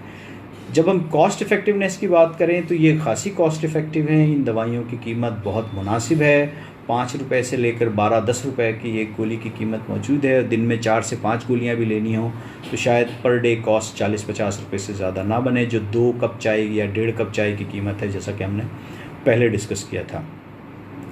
फिर एक ग्रुप है SSRI, selective serotonin reuptake inhibitor. इस ग्रुप की जब हम बात करें तो ये सिलेक्टिवली सेरोटोनिन को जाके टच करती है, सिलेक्टिवली सेरोटोनिन के ऊपर जाके काम करती है, जिसकी वजह से बाकी तमाम रिसेप्टर्स के ऊपर इनका इफ़ेक्ट या तो ज़ीरो है या तकरीबन नहीं है। तो इसका मतलब ये है कि ये वो ग्रुप है एंटी डिप्रेसेंट्स का और एंजाइटिक ड्रग्स का कि जो बहुत इफ़िकेशियस है, यानी इनकी इफ़िकेसी भी बहुत ज़बरदस्त है, साथ है इनकी सेफ्टी प्रोफाइल भी सबसे अच्छी है। यही वजह है कि आजकल सबसे ज़्यादा एंजाइटी और डिप्रेशन के मर्ज़ के लिए SSRI ही की दवा या SNRI, जो इन्हीं का एक और कोलेट्रल ग्रुप है जिसमें सेरोटोनिन और नॉरएड्रेनालिन को भी स्पेसिफिकली किया जाता है। ये 2 ग्रुप ऐसे हैं जो सबसे ज़्यादा आजकल डिप्रेशन और एंजाइटी के मर्ज़ में इस्तेमाल होते हैं। और ये दोनों ग्रुप इस्तेमाल होने का सबसे अच्छी वजह यही है कि ये बहुत इफ़िकेशियस हैं, यानी एंजाइटी और डिप्रेशन के मर्ज़ को ख़त्म करने की ज़बरदस्त सलाहियत है इन दवाइयों के अंदर। साथ ही ये दवाइयाँ इतनी ज़्यादा महफूज हैं कि इनका साइड इफ़ेक्ट प्रोफाइल ना होने के बराबर है। तीसरी जो अहम बात है कि हमारी पाकिस्तानी फार्मास्यूटिकल कंपनीज़ के जो ज़्यादातर ब्रांड SSRIs और SNRIs के हैं, वो बहुत ही अफोर्डिंग कॉस्ट के अंदर। एक तो सबसे अच्छी बात यह है कि SSRI या SNRI को ज़्यादातर दिन में एक वक्त ही दिया जाता है, यानी एक टैबलेट दिन में एक दफ़ा काफ़ी होती है। तो इसका मतलब है कि एक टैबलेट की कीमत, और अमूमी तौर पे इनकी कीमत जो है वो 10, 12, 15 रुपये से लेकर 20, 22 रुपये तक है। यानी हर पाकिस्तानी जो एक चाय का कप रोज़ाना अफोर्ड कर सकता है, वो इस दवा को अफोर्ड कर सकता है बहुत आराम से। इसका मतलब ये हुआ कि एंटी डिप्रेसेंट या एंजाइटिक ग्रुप्स के अगर हम सोचें तो फिर हमें ऐसा लगता है कि SSRI और SNRI महफूज तरीन दवाइयों में शामिल हैं। कुछ और ग्रुप हैं दवाइयों के, हम उनके ऊपर भी बात करते हैं। मिसाल के तौर पे एंटी साइकोटिक मेडिसिन जो schizophrenia, mania, bipolar disorder, drug addiction, साइकोसिस या साइकोटिक डिसऑर्डर्स के अंदर इस्तेमाल होती हैं। इनमें भी फिर 2 ग्रुप हैं। एक ग्रुप एटिपिकल या फर्स्ट जनरेशन कहते हैं, टिपिकल एंटी साइकोटिक जिनको हम फर्स्ट जनरेशन कहते हैं, और दूसरा एटिपिकल जिसको सेकंड जनरेशन कहते हैं। देखा ये गया है कि इनमें से जो फर्स्ट जनरेशन दवाइयां हैं वो शिज़ोफ्रीनिया के मर्ज़ में, मेनिया में और साइकोटिक मर्ज़ में बहुत इफ़ेक्टिव हैं, बहुत अच्छी हैं। लेकिन अब शिज़ोफ्रीनिया के मर्ज़ की अलामात को हम दो हिस्सों में डिवाइड करते हैं, नेगेटिव सिम्टम्स और पॉजिटिव सिम्टम्स। नेगेटिव सिम्टम्स हम उन सिम्टम्स को कहते हैं कि मरीज़ जो एक नॉर्मल इंसान अपनी रोज़मर्रा ज़िंदगी में जो काम करता है, अगर मरीज़ की बीमारी की वजह से वो काम उन्होंने छोड़ दिया है तो उसे नेगेटिव सिम्टम कहते हैं। मिसाल के तौर पे नॉर्मली हम लोगों से मिलते जुलते हैं, नॉर्मली हम अपनी सफाई का ख्याल रखते हैं, नॉर्मली हम अपने हाइजीन का ख्याल रखते हैं, नॉर्मली हम अपने जो आसपास लोगों की से बात करते हैं। अगर मरीज़ ने अपनी बीमारी की वजह से ये सब कुछ करना छोड़ दिया है, तब हम कहते हैं कि ये नेगेटिव सिम्टम है। नॉर्मली हमें डिल्यूजन्स नहीं होते, नॉर्मली हम एग्रेसिव या वायलेंट नहीं होते, नॉर्मली हमें हेलुसिनेशंस नहीं होती। अगर मरीज़ में ये अलामात आ गई हैं, तब हम कहते हैं कि मरीज़ को पॉजिटिव सिम्टम्स हो गए। जो फर्स्ट जनरेशन दवाइयाँ हैं, अगर उनकी इफ़ादियत देखी जाए तो वो पॉजिटिव सिम्टम्स के ख़िलाफ़ बहुत अच्छी हैं, बहुत ज़बरदस्त हैं, यानी हेलुसिनेशन, एग्रीशन और डिल्यूजन्स वगैरह को कंट्रोल करने के लिए। लेकिन अमूमी तौर पे जो नेगेटिव सिम्टम्स हैं, यानी मरीज़ अगर माशरे से दूर हो गया है, अपने आप में बातें कर रहा है, किसी से बात नहीं करते, अपनी सफाई का ख्याल नहीं रखते, खाने पीने का ख्याल नहीं रखते, तो इन अलामात में फ़र्स्ट जनरेशन दवाओं की एफिकेसी कम है। जो सेकंड जनरेशन दवाइयाँ हैं, जिनको हम एटिपिकल एंटीसाइकोटिक कहते हैं, उनके मुताल्लिक़ ख़्याल है कि वो पॉजिटिव सिम्टम और नेगेटिव सिम्टम दोनों पे उनका एफिकेसी ख़ासी अच्छी है। लेकिन जब हम सेफ़्टी की बात करें तो दोनों दवाइयों की सेफ़्टी में कुछ ना कुछ इश्यूज़ मौजूद हैं। लेकिन हमें ये बात समझनी है, डिपेंडेंस, आदत, नशा आवर दवाइयाँ ये भी नहीं हैं। लेकिन क्या डिस्टर्बेंस है? मिसाल के तौर पे टिपिकल एंटीसाइकोटिक में एक्स्ट्रा पायरामिडल सिम्टम, जिसमें हाथ पाँव में कपकपाना, हाथ पट्ठों में रेशा आ जाना, लेकिन ये अलामात 100% रिकवर होती हैं। दवाइयों को सही बैलेंस तरीके से अगर इस्तेमाल किया जाए और साथ में एंटीकोलिनर्जिक दवा साथ दे दी जाए तो एक्स्ट्रा पायरामिडल सिम्टम को आसानी के साथ कंट्रोल कर लिया जाता है। साथ ही जो एटिपिकल एंटीसाइकोटिक हैं या सेकंड जनरेशन है, उस दवाइयों के अंदर, सेकंड जनरेशन दवाइयों के अंदर ऐसा होता है, बहुत सारे दूसरे साइड इफ़ेक्ट हैं। मिसाल के तौर पे प्रोलैक्टिन के ऊपर उनका इफ़ेक्ट है, वज़न बढ़ाने की टेंडेंसी रखती हैं वो दवाइयाँ, जब अगर क्रोनिकली यूज़ कराई जाएँ तो वेट गेन हो जाता है। सो इसका मतलब है कि अगेन हमें उसी तरह से सोचना पड़ेगा कि मरीज़ की अलामात कौन सी हैं, उन अलामात के हिसाब से हमें टिपिकल एंटीसाइकोटिक चूज़ करनी है या एटिपिकल करनी है, और फिर उसकी सेफ्टी को मद्देनज़र रखते हुए कि वो कितनी सेफ़ है इस पर्टिकुलर मरीज़ के लिए। अगर कोई बहुत थिन और लीन मरीज़ है तो हम कोई ऐसी दवा देते हैं जो वेट गेन कराती है, तो शायद कुछ बेनिफिट भी हो। लेकिन अगर कोई मरीज़ ऑलरेडी ऐसा है जो थिक है, जिसका वज़न ज़्यादा है, तो हमें फिर ऐसी दवाइयों से उनको अवॉइड करना होगा। प्लस इन्हीं दवाइयों में से कुछ दवाइयाँ ऐसी हैं जो किसी दिल के मरीज़ में दी जानी चाहिए कि नहीं दी जानी चाहिए। इसी के साथ साथ प्रेगनेंसी और लैक्टेटिंग मदर की मैं ओवरऑल बात थोड़ा सा एंड में करूँगा, तो वो भी मैं आपको बताता हूँ। एक और ग्रुप है दवाइयों का, वो है एंटी एपिलेप्टिक दवाइयाँ, और एंटी एपिलेप्टिक दवाइयों का ज़िक्र बड़ी तफसील से डॉक्टर आतिफ़ साहब ने अपने लेक्चर में किया था, जो आज से कुछ दिन पहले यहीं फेसबुक के इंस्टीट्यूट ऑफ क्लिनिकल साइकोलॉजी के पेज पे हुआ था। लेकिन उसी एंटी एपिलेप्टिक दवाइयों के अंदर मूड स्टेबलाइज़र के तौर पर इस्तेमाल होती हैं। यानी ये वो दवाइयाँ हैं जो एपिलेप्सी के मरीज़ों में भी इस्तेमाल होती हैं, लेकिन मूड स्टेबलाइज़र, बाइपोलर और इस तरह की जो बीमारियाँ हैं जिनके अंदर मरीज़ का मूड स्टेबलाइज नहीं रहता, उसके अंदर ये दवाइयाँ रेगुलरली इस्तेमाल होती हैं। तो जो मूड स्टेबलाइज़र दवाइयाँ जब हम एंटी एपिलेप्टिक को यूज़ करते हैं तो उसमें वेल्प्रोइक एसिड या कार्बामाज़ेपिन बहुत कॉमनली इस्तेमाल होती हैं। लेकिन अब लिमिट्रोजीन, गाबापेंटीन और बाकी दवाइयों को भी मूड स्टेबलाइज़र के तौर पे सामने लाया जा रहा है। इन तमाम दवाइयों के भी उसी तरह से एफिकेसी, सेफ्टी और फिर कॉस्ट इफ़ेक्टिवनेस को हमें देखना होगा कि उनकी इफ़ादियत कितनी है। लेकिन एक दवा ऐसी है जो एंटी एपिलेप्टिक नहीं है लेकिन मूड स्टेबलाइज़र के तौर पर उसकी इफ़ादियत सबसे अच्छी और सबसे बेहतर समझी जाती है, और वो है लिथियम साल्ट्स। लिथियम आज से कुछ अर्सा पहले तक बहुत ज़्यादा इस्तेमाल होती थी, लेकिन चूँकि लिथियम ऐसी दवा है कि जिसकी सेफ्टी प्रोफाइल ख़ासी गैर मुनासिब है, यानी अगर किसी शख्स को हम 400 मिलीग्राम लिथियम दें और 400 से 1200 तक उसकी डोज़ होती है, लेकिन थोड़ी सी डोज़ अगर वो शख्स ज़्यादा ले ले तो वो टॉक्सिक डोज़ में चली जाती है, यानी वो दवा उस मरीज़ के लिए जहर के तौर पे भी एक्ट कर सकती है थोड़ी सी ज़्यादा डोज में। तो इसका मतलब है उस दवा को स्ट्रिक्टली मॉनिटर करना पड़ता है। फिर इस दवा का थायराइड ग्लैंड के साथ इंटरेक्शन है। लिथियम का इंटरेक्शन जो है वो किडनी फंक्शंस के साथ है। अगर किसी के किडनी फंक्शन थोड़े से मुतासिर हैं, किसी को डायबिटीज़ इंस्पाइडस है, तो ये दवा कर सकती है। फिर हामला ख़वातीन में स्ट्रिक्टली प्रोहिबिटेड है, क्योंकि साइनोटिक हार्ट डिजीज़ होने वाले बच्चे में हो जाती हैं। फिर हमें इस दवा को अगर लिथियम किसी को देना है तो हमें मुसलसल मरीज़ को मॉनिटर करना पड़ता है कि उसका सीरम लेवल कितना है, और इंटरनेशनल रिकमेंडेशन ये है कि हर 15 दिन बाद उसका वो टेस्ट करवाया जाए।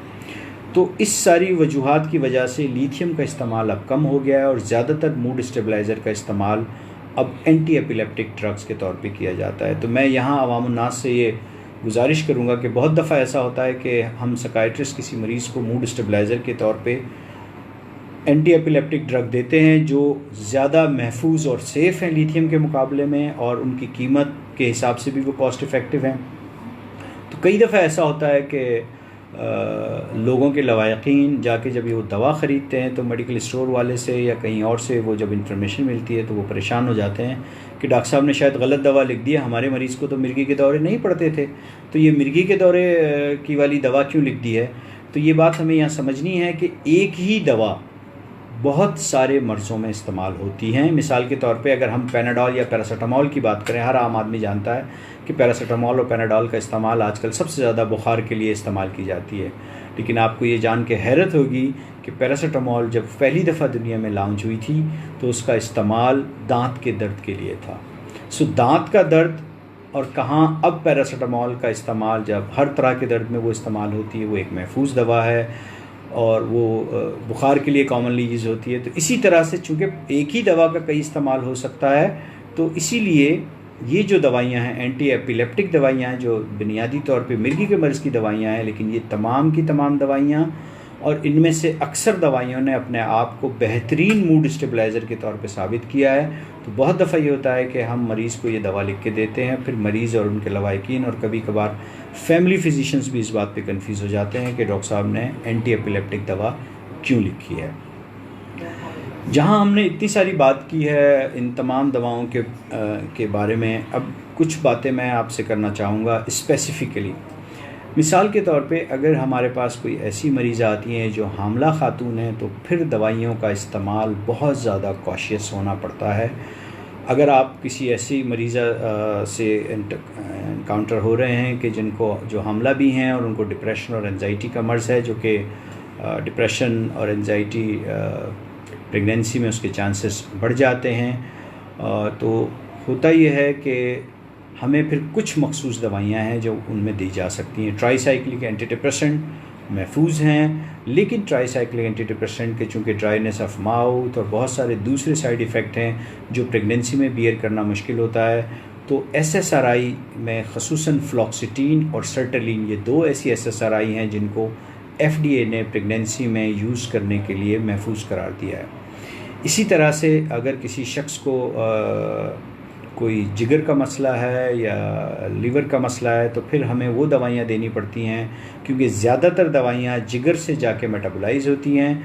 तो अगर किसी शख्स को जिगर की एक्टिव बीमारी है तो फिर हमें ऐसी एंटी डिप्रेशन देनी पड़ती है जो जिगर से मेटाबोलाइज ना हो, जिसमें सिटालोप्राम या एसिटालोप्राम है। चूँकि वो साइटोक्रोम 450 से डाइजेस्ट नहीं होती, तो इसलिए उसका जिगर पे मिनिमल असर है। इसी तरह से सर्टलिन अगेन एक और महफूज दवा है कि जो जिगर के मरीज़ों में नहीं होती।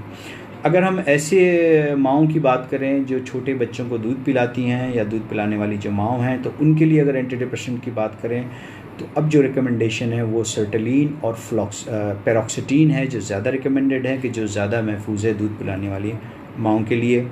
इसी तरह से छोटे बच्चों में कौन सी दवा देनी चाहिए अगर छोटे बच्चों के अंदर डिप्रेशन और एंजाइटी का मामला हो गया है, तो हमें ये बात समझना होगा कि बच्चों के अंदर हमें सिर्फ उन दवाइयों का इस्तेमाल करना है जो टाइम टेस्टेड दवाइयाँ हैं, और जो टाइम टेस्टेड दवाइयाँ हैं उनमें सबसे ज़्यादा इस वक्त जो रिकमेंडेड दवा है अगर डिप्रेशन और एंजाइटी की बात करें तो वो ट्राईसाइक्लिक एंटी डिप्रेसेंट्स हैं, और साथ साथ SSRI में फ्लॉक्सिटीन भी FDA ने अप्रूव किया है बच्चों के अंदर यूज़ करने में, बल्कि अब तो सिर्फ सर्टलिन का भी अप्रूवल है, लेकिन चूँकि वो फाइनल स्टेजेस में है।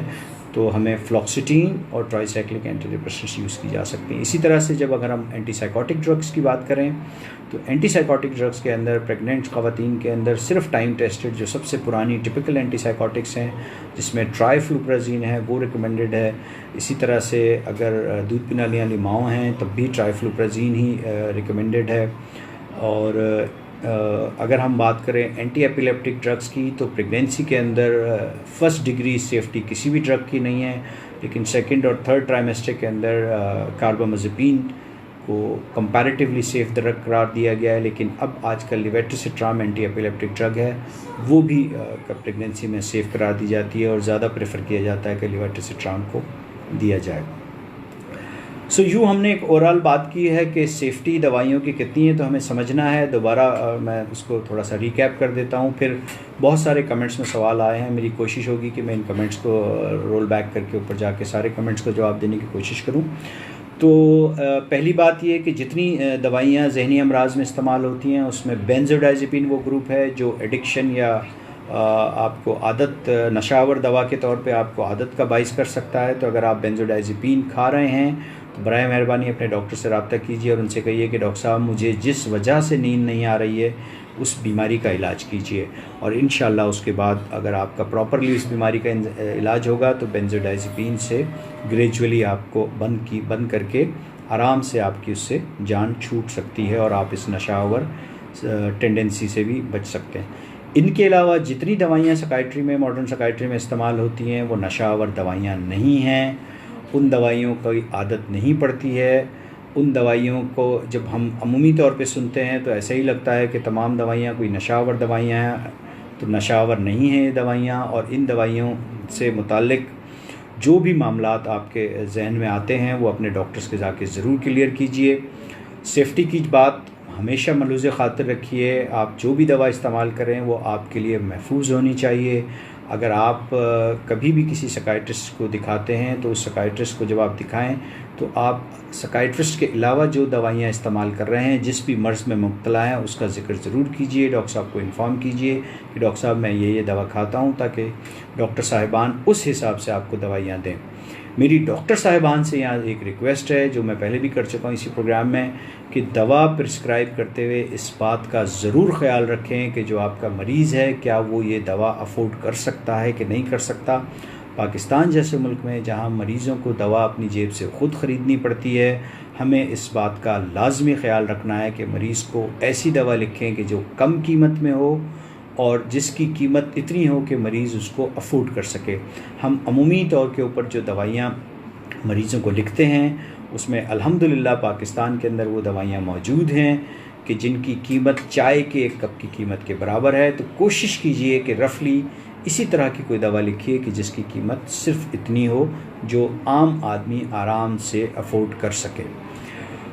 सेशन के एंड पे जाने से पहले अब मैं कोशिश करता हूँ कि हम सवालात जो लोगों ने पूछे हैं मैं वो लें और हम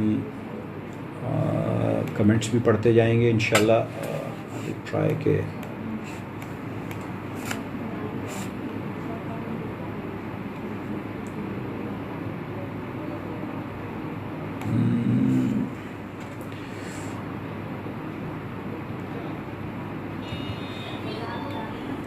जी मैं ज़रा सा स्क्रॉल करके चूँकि ऊपर आ रहा हूँ तो टाइम लग रहा है। डॉक्टर रोज़ीना ने कहा था doctor Majid good idea, thank you very much Rozina Dharnawala. Atif साहब आपने बच्चों की बात की, मैं उसका जिक्र कर दिया है। फैज़ रहमान ने अस्सलाम कहा है, वालेकुम अस्सलाम। मंसूरी साहब कह रहे हैं thank you, good information about pharmaceutical company, thank you Mansoori साहब। मोमिन खान ने कहा था serenace alone effective in bipolar and any sleeping pill needed. Momin आपने सेरेनेस की बात की। सेरेनेस एक टिपिकल एंटीसाइकोटिक ड्रग है, इसका केमिकल नेम हेलोपेरिडॉल है जो एक बहुत अच्छी पुरानी और महफूज दवा है। और अगर आपको प्रॉपरली इसकी डोज़ आप ले रहे हैं और डॉक्टर ने आपकी डोज़ को प्रॉपरली एडजस्ट किया है तो इंशाल्लाह इसको इस्तेमाल करने के कुछ अरसे के बाद नींद की गोली की ज़रूरत नहीं पड़ती, जैसा कि आपने सवाल कहा है। अहमद फ़तेह ने कहा जज़ाकल्लाह डॉक्टर साहब, आप बहुत अच्छी सोच के बहुत शुक्रिया अहमद साहब आपकी तारीफ़ का। सलमा अकील ने कहा अस्सलाम वालेकुम, how a common patient can check whether the doctor prescribe ethically और not, most of the common people can not check, please satisfy. बहुत अच्छा सवाल है सलमा का कि एक आम आदमी ये बात को कैसे देखे कि जो डॉक्टर ने मुझे दवा लिखी है वो बिल्कुल ठीक है या इथिकल दवा लिखी है। दो तीन बातें हैं। एक तो ये कि दवाओं की तादाद, अगर आपकी अलामतें एक या दो मर्ज, ये तो हो सकता है कि अगर आपको डिप्रेशन, शुगर, ब्लड प्रेशर और भी कई मर्ज़ है तो यकीनन दवाओं की तादाद बहुत ज़्यादा होगी।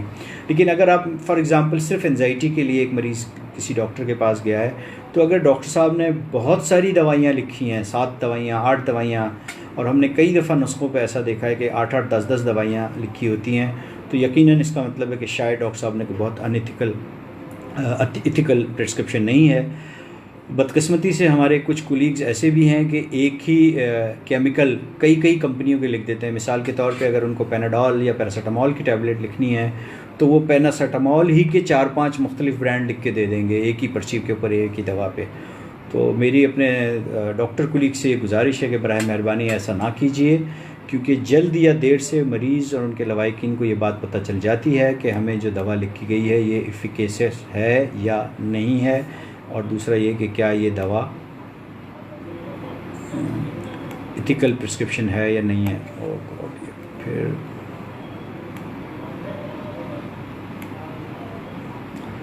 अच्छा जी, हम दोबारा मैं स्क्रॉल करता हूँ। हम मोमिन ख़ान का kindly recommend good child psychiatrist in Peshawar. Momin, मुझे जहाँ तक याद है कि शायद पेशावर में कोई स्पेसिफ़िक चाइल्ड साइकियाट्रिस्ट शायद नहीं है, लेकिन there are many psychiatrist over there. चूँकि हम पाकिस्तानी साइकियाट्रिस्ट जो पाकिस्तान में ट्रेंड होते हैं, ये चाइल्ड एंड जनरल एडल्ट हर तरह की साइकियाट्री में ट्रेंड होते हैं, तो मेरा ख्याल है आप किसी भी अच्छे साइकियाट्रिस्ट को दिखाएंगे तो इंशाल्लाह मसला हल हो जाएगा।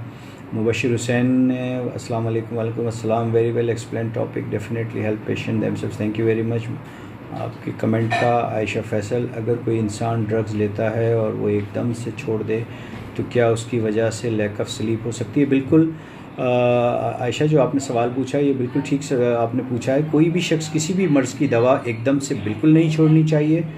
बुनियादी बात हमें ये समझनी है कि हर मर्ज़ के इलाज के लिए आपको अपने डॉक्टर के हिसाब से डॉक्टर के इजाज़त के बग़ैर दवा को नहीं छोड़नी चाहिए। डॉक्टर इमरान साहब, आपने मैसेज किया था, excellent job, please emphasize that in any case medicine. ये बात हम कर चुके हैं। डॉक्टर इमरान साहब ने बहुत अहम बात की तरफ तवज्जो दिलाई है, और हम ये बात कर चुके हैं कि ख़ुद से दवा को ना छोड़िए, ना अपनी दवा को कम ज़्यादा कीजिए। ख़ुसूसन इस कोविड और लॉकडाउन के इस दौर में ऐसा हो रहा है कि आपका रब्ता अपने डॉक्टर से चूँकि नहीं हो पा रहा है, तो लोग खुद ही अपनी दवाइयों को कम ज़्यादा कर रहे हैं, कि ये बिल्कुल ठीक बात नहीं है, इस तरह से नहीं करना चाहिए। अली रज़ा मंगी साहब ने सवाल पूछा है कि सर डिप्रेशन एंजाइटी की वजह से डाइजेशन सिस्टम, जी हाँ, इस पर इफ़ेक्ट होता है और स्टमक का इफ़ेक्ट होता है। बहुत दफ़ा ऐसा होता है कि आप बार बार गैस्ट्रोएंटरोलॉजिस्ट और स्टमक के डॉक्टर को दिखा रहे होते हैं, उसके बावजूद आपकी तबीयत ठीक नहीं हो रही होती है, तो बाद में ये बात क्लियर हो जाती है कि प्रॉब्लम जो है वो एंजाइटी या डिप्रेशन का था। मंगी साहब कह रहे हैं sir your information very informative, बहुत बहुत शुक्रिया मंगी साहब आपकी तारीफ़ का। अंजुम शेख साहब ने कहा डॉक्टर साहब how can I consult you with personally? I think brain clinic की वेब जो फेसबुक पेज है आप उसको लाइक कीजिए। ये जो लाइव सेशन जा रहा है इसके ऊपर आप क्लिक करेंगे तो फेसबुक पे ब्रेन क्लिनिक के पेज का एड्रेस आ रहा है, तो वहाँ से आप जाके कांटेक्ट ले सकते हैं अंजुम शेख साहब। मोमिन ख़ान ने कहा है kindly recommend good child psychiatrist in Peshawar. Momin, मैं आपके सवाल का जवाब दे चुका हूँ।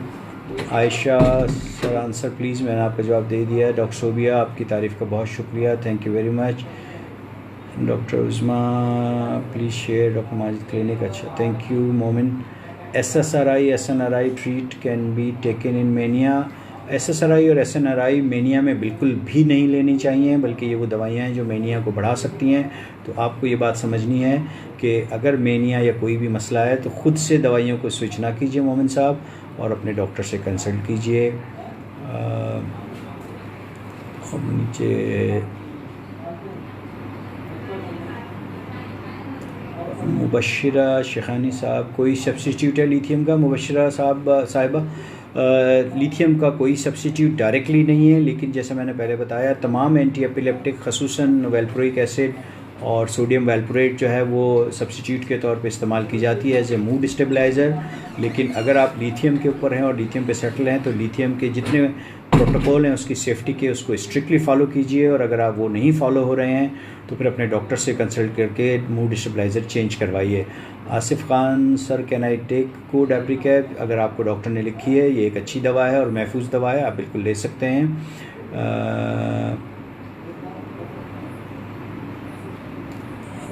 सोबिया आफ्ताब, बहुत बहुत शुक्रिया डॉक्टर सोबिया, आपने दोबारा तारीफ़ की। कभी ऑटिज़म पे भी बात करें। ऑटिज़म पे एक लेक्चर मेरा ख़्याल है शायद मैंने जो पैनल देखा उसके अंदर शेड्यूल्ड है, तो इकबाल साहब इंशाल्लाह जल्द आपको ऑटिज़म पे भी सुनने को मिलेगा।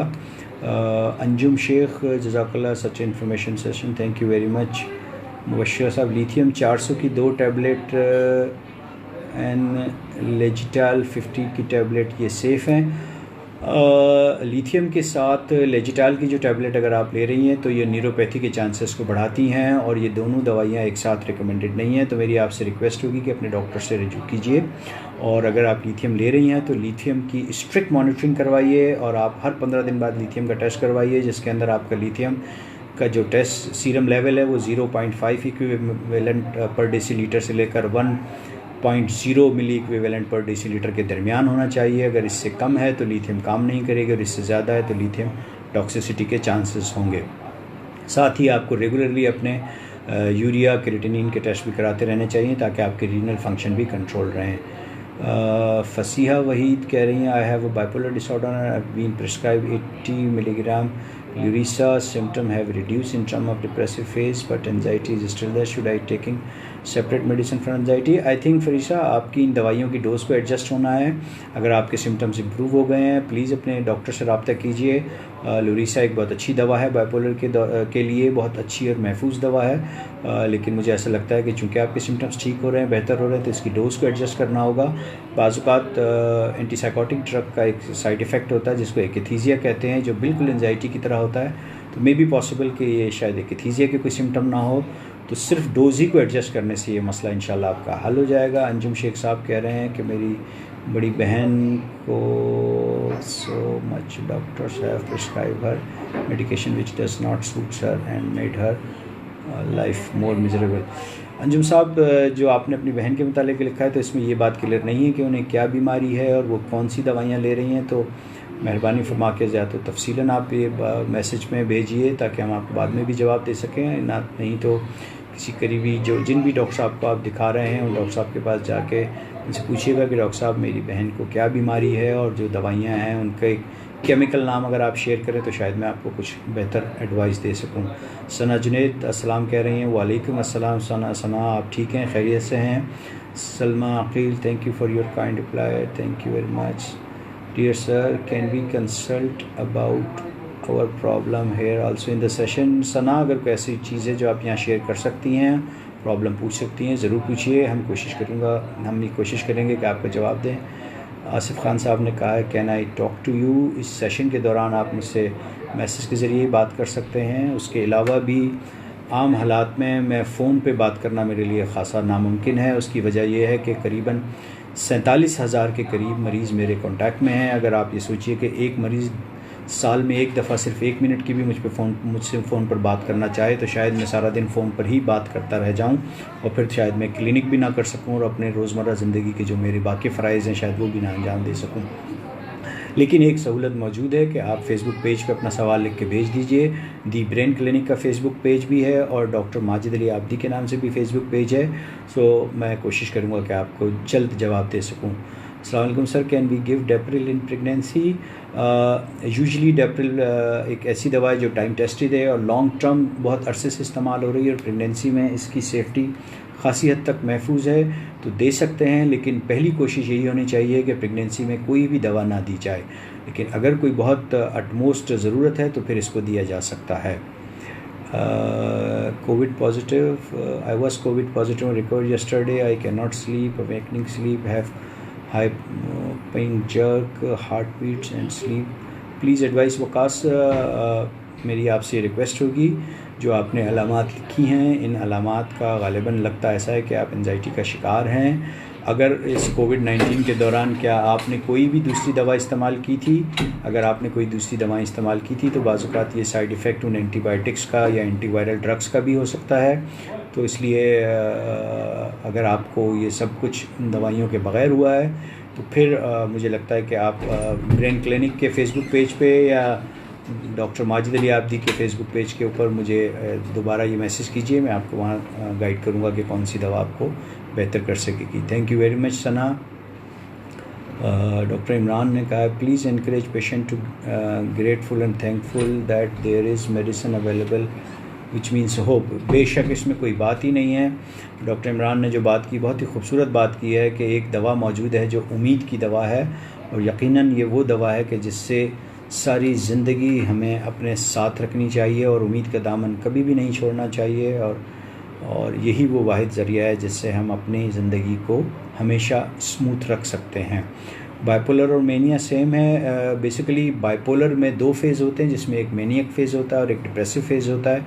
तो मेनिया का एपिसोड बाइपोलर की बीमारी का एक हिस्सा है। आरिफा भुट्टो का सवाल है please tell me the side effect if pregabalin any side effect like anxiety something. Pregabalin के साइड इफ़ेक्ट्स हैं, लेकिन प्रीगैबलिन ख़ुद एंजाइटी को भी कंट्रोल करती है, लेकिन इनिशियली डेज़ के अंदर एंजाइटी जैसे सिम्टम्स होते हैं। अगर आपको ऐसा हो रहा है तो मेहरबानी करके इस दवा को जारी रखिए। कुछ ही दिनों में ये दवा से एंजाइटी के सिम्टम खुद ब खुद ख़त्म हो जाते हैं, बल्कि ये एंजाइटी को रिलीफ भी करती हैं। Kindly conduct polar and polar patient doctor साहब। सैयद मोहम्मद राहिल साहब, मुझे आपका सवाल समझ में नहीं आ सका। Momin Khan, I am taking serenace since 5 years but still have episodes in 10 days। I think you should consult the doctor, और इसको हमें एडजस्ट करना पड़ेगा। Useful information, thank you. Bakhsh साहब ने आपका शुक्रिया। बशीरा ने थैंक यू कहा है, थैंक यू शुक्रिया। Naureen Sajjad, if possible please discuss drug efficacy for the treatment of Lewy body dementia. बड़ा लंबा टॉपिक है नौरीन, इंशाल्लाह मेरा ख़्याल है कि हम इस टॉपिक को किसी और लेक्चर में ले लेते हैं। फरीसा ने शुक्रिया अदा किया। आसिफ आई टेक कोडेप्रिकेंट क्लोम फलान Forman 0.5 I should leave medicine. बिल्कुल भी नहीं आसिफ साहब, आपको ख़ुद से ये दवा बिल्कुल नहीं छोड़नी है। ये दोनों दवाइयाँ जो आप खा रहे हैं आसिफ साहब, ये महफूज दवाइयाँ हैं, लेकिन इन दवाइयों का छोड़ने का फ़ैसला आपने नहीं करना है। अपने डॉक्टर से कंसल्ट कीजिए। 1.5 साल से अगर आप ये दवा खा रहे हैं तो लगता है ऐसा है कि आपने रीसेंट टाइम में अपने डॉक्टर साहब को नहीं दिखाया। बराए मेहरबानी अपने डॉक्टर साहब को दिखाइए और उनसे मशवरा कीजिए कि दवाइयों को किस तरह से कम करना है या छोड़ना है, या अगर आपकी अलामात मौजूद हैं तो क्या ये दवा अभी छोड़ने के लिए भी हैं या नहीं छोड़ना चाहिए, ये फ़ैसला डॉक्टर साहब करेंगे। तहा आफ्ताब साहब लिखते हैं कि my mom is dependent on sleeping pills from 20 years now she is addicted and no medicine works, what can we do. Taha साहब, मैं इस बात का लेक्चर में जवाब दे चुका हूँ कि जो लोग इन दवाइयों के आदी हो चुके हैं उनको चाहिए कि पहली फुर्सत में किसी मुस्तनद साइकियाट्रिस्ट से रब्ता करें, और जो वजह है नींद ना आने की, आपकी वालदा को गालिबन एंजाइटी है या डिप्रेशन है, उस मर्ज़ की दवा इनको शुरू होनी चाहिए। जब कुछ दिन उस मर्ज़ की दवा इनको चलेगी तो ख़ुद ब खुद नींद की दवा की ज़रूरत कम होना शुरू हो जाएगी। और आजकल ऐसी भी नींद की दवाइयाँ मौजूद हैं, अल्टरनेट दवाइयाँ मौजूद हैं जो ख़ुद नींद की दवाइयाँ, लेकिन उनमें डिपेंडेंस नहीं है, एडिक्शन नहीं है। जैसा कि अभी ट्राज़ोडोन एक दवा का जिक्र हुआ, वो भी एक ऐसी दवा है जिसमें डिपेंडेंस नहीं है और वो आराम से मरीज़ को नींद भी ले आती है।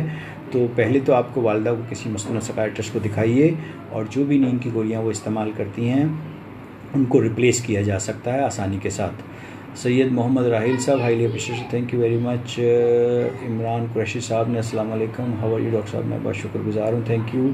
वालेकुम अस्सलाम, मैं ठीक हूँ, माशाल्लाह आपका प्रोग्राम बहुत सब्जेक्ट सुना, देखा, पसंद किया, शुक्रिया बहुत बहुत। इमरान साहब, मुबश्शिर साहब, बाइपोलर पर एक डिटेल प्रोग्राम कंडक्ट कर लें प्लीज़।